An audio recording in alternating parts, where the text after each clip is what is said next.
What's up, beautiful people? It's Sindafam. Welcome to the channel. Today we're going to be checking this video, and it's titled Meghan Markle's Heavy Hand Visible in Overseas Trip Following Split from Royal Family.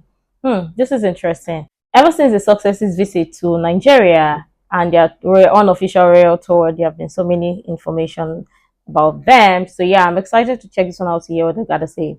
Let's check it out. Joining me now is writer and broadcaster Esther Kraku. Esther, we have spoken at length about Harry's visit to the UK. Turns out he wasn't quite as maligned by his family to the extent that he made out. Yeah, so we know that when Prince Harry came to the UK, it was actually his team that briefed the press about the fact that he wasn't able to see the king. And in his sort of announcement, he alluded to the fact that the king's diary was too busy to make room for him and that he hopes to see him next time. Now, we know that it's not entirely true because reports have come out that the king actually did offer Harry the opportunity to stay at a royal residence instead of staying at a hotel, which would, of course, come with security, not the automatic armed security that the prince has been hoping to get, but a certain degree of security. Now, we know that Prince Harry has insisted on staying in hotels when he comes to the UK because he believes he can move in and out anonymously and that it allows for sort of better levels of protection.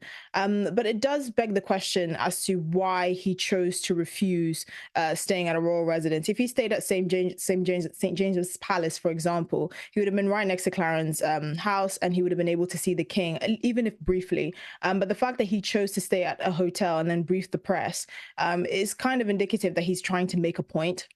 We know that he's still engaged in his battle with the High Court over, the Home Office, over his refusal, them refusing him access to automatic armed security. And that's the reason why he and his wife mainly and his children haven't come to the UK at all, really. And we also know that when Harry has applied for armed security and given notice of him coming to the UK, it's been refused, mainly on the grounds that they don't think it's important enough or that his presence in the UK would pose a high enough risk for him to merit that. So unfortunately, he's had to rely on private security like many other celebrities here in the UK, but we know that's the sticking point for him. So what I suspect is he was trying to make a point with his father by saying that actually I will stay at a hotel because the security is not good enough for me. I think he's trying to make a point that he believes that he should only be able to be in the UK in the way that he wants when he gets the kind of armed security that he wants. He also believes that the fact that there's a kind of royal representative on RAVEC, the committee responsible for armed security for the royal family, he believes that actually if the royal family wanted it to happen and wanted him to have access to armed security, they could let it happen or they could make it happen. But I don't think he's understanding the amount of power that members of the royal family have. The Queen herself, the late Queen, said that she wanted Harry and Meghan to be entitled to automatic security, but unfortunately that's not even a decision up to the Queen.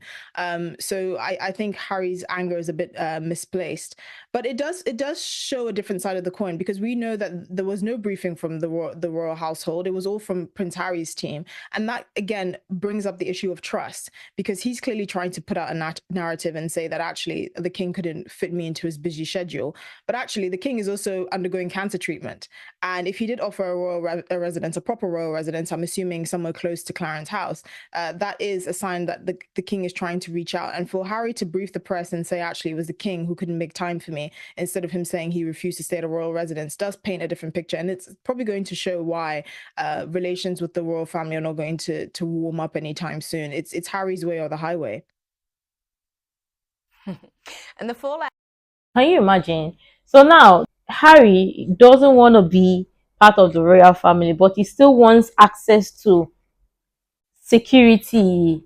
Like, make it make sense. I thought the essence is for them not to be part of the royal family and not have anything to do with it. So why are they, or why is he still wanting to have access to armed security guards from the royal family or by the royal family? Like, it's not even making sense. So he wants the benefit, but not that is like, how can it be? The thing is, sometimes lots of people think you can choose your family. You can't choose your family, and that is it. We understand that, yeah, sometimes your family will not do well by you and stuff, but I mean, there comes to a point where some things you just have to let go, especially now that the family is dealing with a lot, and this is the time to be with the family because you don't know when the inevitable would happen or most likely happen. But it seems like they don't want to make amends, or him and his wife don't want to make amends with the family, and they've pretty much made their choice. But this is interesting though. Let's go on. And the fallout from the not royal tour of Nigeria also continues. Commentators have been pretty scathing this week, haven't they?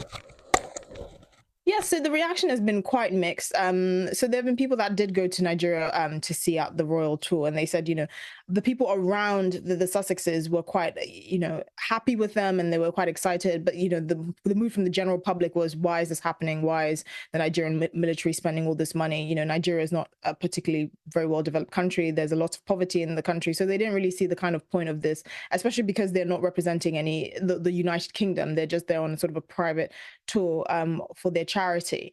But it's been quite mixed, I would say. I mean, this is probably as good as it gets for the Sussexes. The question is, what next? They can't keep going back to Nigeria. There have been rumors that they have their sights set on Ghana, which is my home country. But again, they might get a different reception because Ghana doesn't send delegates for the Invictus Games. So the question is, what excuse would they use to do these kind of quasi-royal tours? You can't always hark back to Meghan's 43% Nigerian heritage. I mean, if she goes to Azerbaijan, is she going to feel at home there too?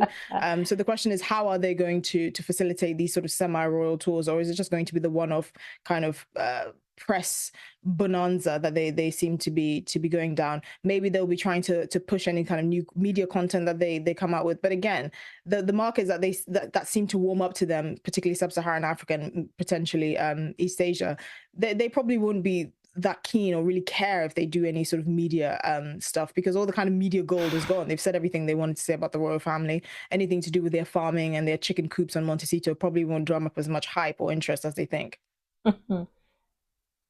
But that begs a broader question, doesn't it, about how are these decisions made by the Sussexes? Who's driving these various initiatives and the way that they do them? Yeah. The suggestion is that Harry's a bit of a passenger here. Is that fair to say? Well, one thing we do know is that the decisions are clearly made in-house. There's a certain lack of finesse that you can see is just being made by people that don't have the benefit of the royal firm and all the kind of expertise that goes with it. You can definitely see a heavy hand by Meghan in a lot of the decisions that they make. I mean, when she was part of the royal family as an active working member of the royal family, one of the things that was clear that she did get in terms of what she wanted was the tour of South Africa. It's something that she pushed for, and you can see that in a lot of the kind of the way that their engagements are done. She's really kind of at the forefront. You see Harry sort of melting into the background when she was in Nigeria, and she was, co-hosting that Women in Leadership conference and talking about her Nigerian heritage. It was very much Meghan center stage, and you can understand why. She's an actress. She's had a lot of time being around sort of celebrities and kind of polishing her. I tour to Nigeria. Lots of people have so many thoughts, and exactly, the first time I heard about a tour, the first thing I said was, what exactly was the essence of the tour? We understand she said she's 43% Nigerian, want to connect to the heritage, whatnot, and stuff like that. But I mean, it still did not make sense to me. It still did not make sense to nobody or many people. And yeah, when you look at it, you see that she's the one most likely calling the shots or controlling or leading the way, and Harry is just following. That is the thing. Lots of people see, and sometimes people just ignore. But again, people still will not pretend that it is not true. But yeah, I heard about her Ghana tour, which I don't know if they're truly going to visit Ghana or if it's not happening no more. But again, let's see how their Ghana tour would be, or what connection they would have, or they would say is their reason for visiting Ghana. But again, nothing is surprising regarding the successes at this point. But yeah, let's go on. Had a lot of time being around sort of celebrities and kind of polishing her media persona. Harry's just kind of been the run-of-the-mill, very average English guy that's been trotted along because he's the son of the now king. So that's the perception that many people are having of the couple. Now the question is, how much of that is also kind of in the natural dynamic of their marriage? So does Meghan lead as much on the public end as she does on the private end. People are questioning that. She is obviously a headstrong woman. She seems very confident. She knows what she wants. But you can't have two leaders or two pilots flying a plane. You have to have one pilot and co-pilot. So people are questioning the dynamic of Meghan and Harry's relationship and how that will bode. Obviously, they have tried to curate a particular image for themselves after they've left the royal family. So it's going to be interesting to see how that would affect their own personal life as well and their marriage. They just celebrated their 6th wedding anniversary. It feels like just yesterday they got married on that really beautiful summer day here in England. So questions are being asked about the dynamic of their relationship and who really wears the trousers. Indeed. Absolutely. Now, we love Tatler here on this show, no lie, but its latest front page has a portrait of Princess Catherine, which has had pretty mixed reviews. It's not for me personally. What's your view? I would have to agree. So because of Princess Catherine's engagement in the sort of early years initiative, I actually thought it was drawn by one of the toddlers or kindergarten children that she's helping to improve their lot in life. I didn't actually know it was painted by an actual artist, a fully grown human being.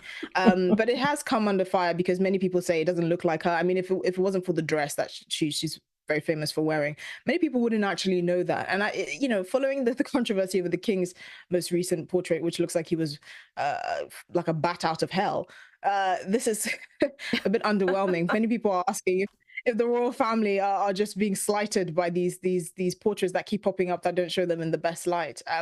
But that the likeness of that portrait is really quite poor. It really looks like something that a school child would have drawn. Yeah, it wasn't what I was expecting, that's for sure. Esther Kraku, as always, thank you so much for joining us. Love me some Esther.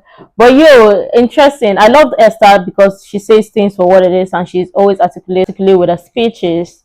But let's even talk about her, Meghan. Meghan is a trained actress. She's almost like camera ready almost all the time. So, I mean, this exactly is what they love, to control the narrative, to be in the almost perfect picture or perfect media coverage. So for her, she is almost like camera ready. So you don't she's the never to be caught on fresh kind of person.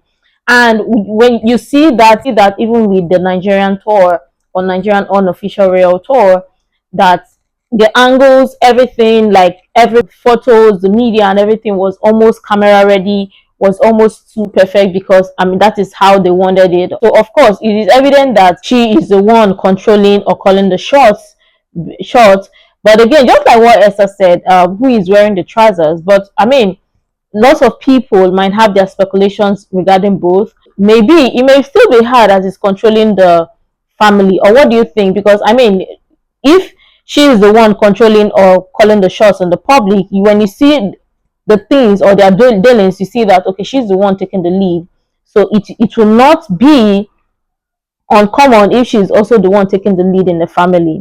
Esther is hilarious with the way she described or spoke about the portrait of Princess Catherine, and honestly, she didn't. She wasn't wrong. Many people also thought that way, but for me, I always want to give the royal family the benefit of the doubt, that they know what they are doing, especially when it comes to their portrait and them releasing the portrait to the public, especially if they like it. But let me know what your thoughts are in the comment down below. I'm sure tons of people have interesting things to share.